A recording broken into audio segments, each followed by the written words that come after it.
Başlayan Allahın adıyla və yadıyla bağrımı qan eylədi. Acı fərağın gəl yetiş, eylə bi vəslət, şərabi xoşguvarım, hardasan? Nəsimidən başlayıb, bütün hörmətli, dəyərli dinləyicilərə salamlarımı, saygılarımı təqdim edirəm. Allah'tan sizlərə sağlıq arzulayıram. Bağ sahibindən dötür şərəbiyanədən, o yorulmayan döyüşçüdən, sınmayan, düşüncəli, dəyərli insandan belə vüqarlı oturumu yaratmaqda dərin minnətdarlığımı bildiririm. Yeri gəlmişsən, bilmirəm, Seyid Kazım Əmi də buradadır. Ondan da mən yazmışdım bir bağın qorucusundan da təşəkkürümüzü bildirək ki, əziz yoldaşlarımız, mənim bəhsim sizin məhzərinizdə 3 sahədə olacaqdır. Birinci bölümü bir sempozyum vardı, uluslararası Türk Dünyası sempozyumu, Türkiye'de dəvət olduq, orada bir çıxışımız oldu. Ondan bir qısaca bir uzarış sizə təqdim edəcəyik. İkinci bölümümüz qabaqçı bəhslərdə Türk müsəlmanların milli fəlsəfəsinin metodolojisi, Şəms-i Təbrizin 3-cü xətti əsasında olmuş barəsində bir balaca, qısaca bilgilər sizə təqdim edəcəyik. Üçüncü bölüm də ayələri ki, üzərimizə götürmüşük, onların açıqlamasının barəsində sizinlə danışacaq. Bu sempozyum Uluslararası Türk Dünya Sempozyumudur. 7 dövlət orada iştirak eləmişdi. Azərbaycandan, Türkiyədən, Qəzaqistandan, Özbəkistandan, Məcaristandan, Bolğaristandan və ayrı bir ölkələrdən də, Fənlandıdan, ya bir də məsələn, Qaqavuzlardan, Məsihi türklərdən, bizim öz ölkəmizdən, Təbrizdən, başqa ay türklərindən orada iştirak eləmişdilər. Müxtəlif sahələrdə, kültürdə, tarixdə, ədəbiyyatda orada çıxışlar getdi Ərzəncan şəhərində. Bankı bir balaca bir şəhəridir, amma çox böyük bir universitəsi ya danışqahı vardı. Orada demək olar ki, həmzəman 6 dənə salonda orada süxəndanlıqlar gedirdi. Bizim də söhbətimiz orada Farabi ilə bağlı, biz Farabini, Əbu Nəsr Farabini Türk müsəlmanların milli fəlsəfəsinin qurucusu olaraq biz tanıtdıq. Bu söhbəti də yaxşı orada alqışladılar. Xüsusən Qəzaqistandan gələnlər də bunu təhsin etdilər və orada biz neçə önər verdik, ya pişnihad verdik onlara ki, qəbul olundu. O cümlədən Ərzəncan Universitetəsində Farabinin fəlsəfəsinin qurması idi. İkinci də Ankara'da bir araşdırma mərkəzi, ya Mərkəzi Mütalaat-ı Farabi 4 şəhərindən ilgili, Bakı ilə, Təbriz ilə və Ankara ilə və Astana ilə ki, yazdılar və onların nə qərarları çıxırdı, bütün Türk dövlətləri mükəlləfdir ki, onları yerinə qoysun. Ondan sonra biz Ankara'ya və Konya'ya getdik. Mevlana'nın məzarını sizin əvəzizdən biz ziyarət elədik. Məqbərə Şüərədən balaca bir torpaqçı götürmüşdük. Mevlana'nın öz vəsiyyəticə, öz sifarişicə apardıq və orada Mevlana'ya biz təqdim elədik. Mənim üçün bir xas bir hissilər, nostalojilər var idi ki, orada mən onları vaqən dərk edirdim. Neçə orada mən bir fəktlər gördüm. O fəktlərin biri buydu ki, orada internet azadıdır. Hamı çox rahat, sürətlə, güclü internetlərinə baxırdı. İkinci fəkti ki, mən orada gördüm bu idi ki, orada VOA, International, BBC, Mənotov, bu azğın və çaşdıran şəbəkələrə heç kəs baxmırdı. Yəni, yaxın bir 500 dənə şəbəkə ki, Türkiyədə var idi, gah hakimiyyəti nəqd edirdilər, gah hakimiyyətə dəstək olurdular. Millət hamısı bütün dadələrini və iddiaatını oradan alırdılar, o şəbəkələrdən alırdılar. Özcə şəbəkələrə, işlərə heç vaxt bunlar ağlamırdılar. Bu da ikinci orada fəkt idi. Üçüncüsü bu ki, başörtüyü orada üzgürdür, azaddır. Kim istəsəydi öz ixtiyarı ilə başını örtə bilərdi, kim də istəməsəydi başını örtməzdi. Amma Türkiyədə bu cəv ki, başörtüklər getdikcə dərbağı orada çoxalırdı, o fəzayı ki, görsənirdi. Dördüncü fəkti ki, orada var idi ki, mənim qızım da orada görürdü, bu ki, millətin əlindən kitab düşmürdü yerə. Metroda, otobusda bunlar hamısı kitab oxurdular. Romandan müxtəlif sahələrdə vaxtlarını kitabla keçirirdilər. Bu əsasda 5-ci və axırın fəkti bu idi ki, bunlarda ağır bir güvənc, ağır bir inanc, etimad və nəfs o qədər yuxarı idi ki, gün və gün dərvaqa özlərinə dayanırdılar. Və mən belə hiss elədim ki, bir milləti ki, əlindən kitab düşməyəyə, bir milləti ki, güvənci və inancı yüksək səviyyədə olsa, bu milləti heç vaxt anlatmaq olmaz.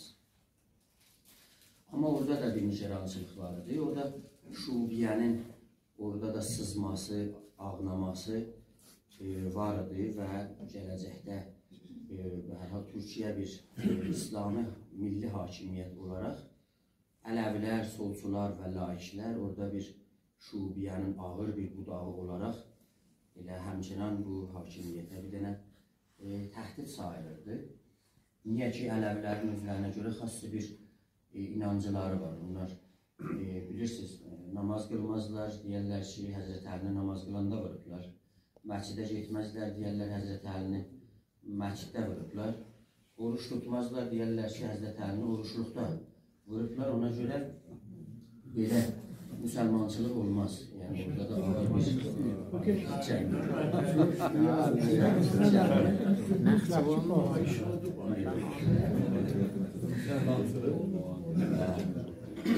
ağır bir İkinci bölümümüzə keçəcəyik söhbətlərdən.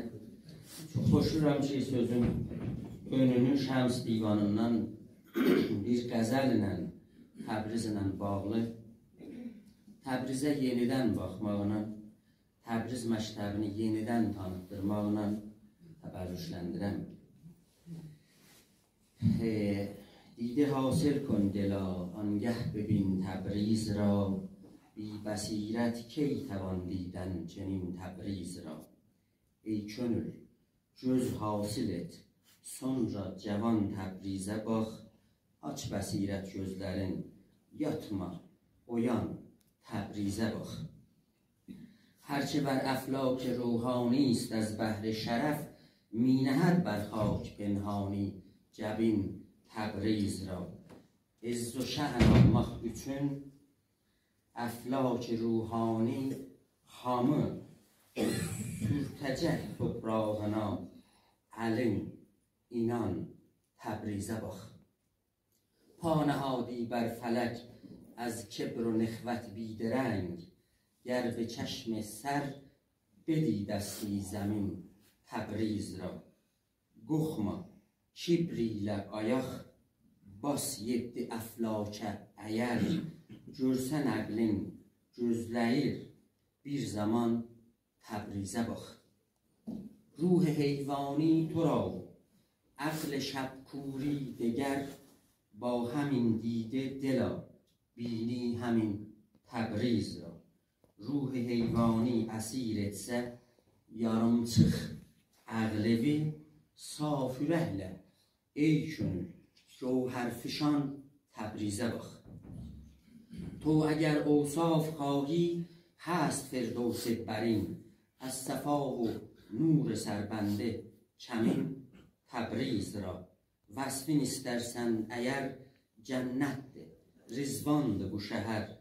Bəndələr tək, gəl dayan, bağı cenan Təbrizə bax. نفس تو عجل سمین و تو مثال سامری چون شناسد دیده عجل سمین تبریز را.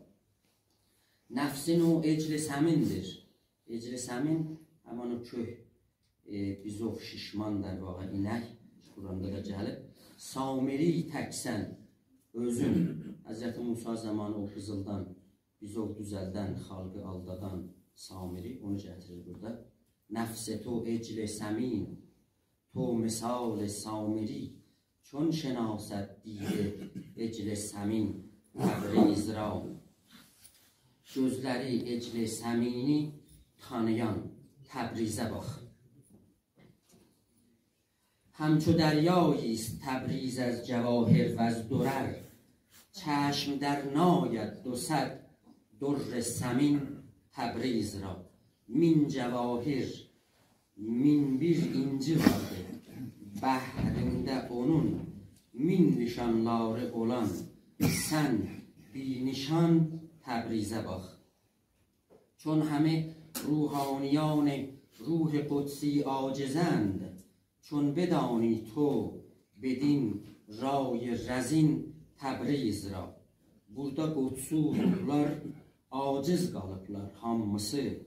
Qəlbini saf et, özün bu xaçıdan Təbrizə bax. Bu bir qəzəlidir. Şəms-i divanından, Şəmsin düşüncəsindən qaynaqlanaraq, Mevlana'nın düşüncəsindən çıxaraq Təbrizlə bağlı sizə təqdim etdik. Əzizlərimiz, Mevlana mütəqiddir ki, Qur'an həm çaşdıra bilər, هم هدایت eləyə bilər. Zan ki az Qur'an bəsi gumrah şudند. زین رسن قومی درون چه شدند. مدرسن را نیست جرمی ای انو چون تو را سودای سربالا نبود. Qur'an bir ip kimi sən ondan dayanıb, aslanıb, quyunun tərkinə də gedə bilərsən, ondan yapışıb qoğundan üstə çıxa bilərsən. Qur'ana əl atdılar çoxlar. Əgər quyuya Qur'an ilə baş təhdilər, səndəki qurtulmağa yoxdur həvəs, neyləsin ip, sən özünsən çün qəfəs. Bu hansı Qur'andır gümrah eləyə bilər, adamları çaşdıra bilər? Mən fikir eləmirəm, bunun cevabı çox çətin olar. Hər şey bizim təfsirimizdən, yorumumuzdan, götürümümüzdən, Qur'andan asılıdır. Hansı təfsir sən yaratmalısan? Bir təfsir var, bir eli, bir obanı çaşdırar, azdırar, geriyə qoyar. Bir təfsir var, onu irəli sürər, qabağa apara bilər. Xüsusən dini camiədə belə olacaqdır. Bu əsasda biz təfsirləri bir baxışda iki bölümə bölürük.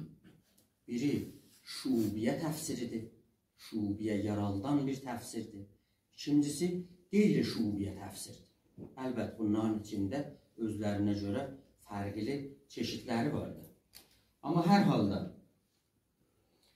halda bu təfsirlərin özlərinin bir xüsusiyyətləri var. Onlarla tanımaq olar.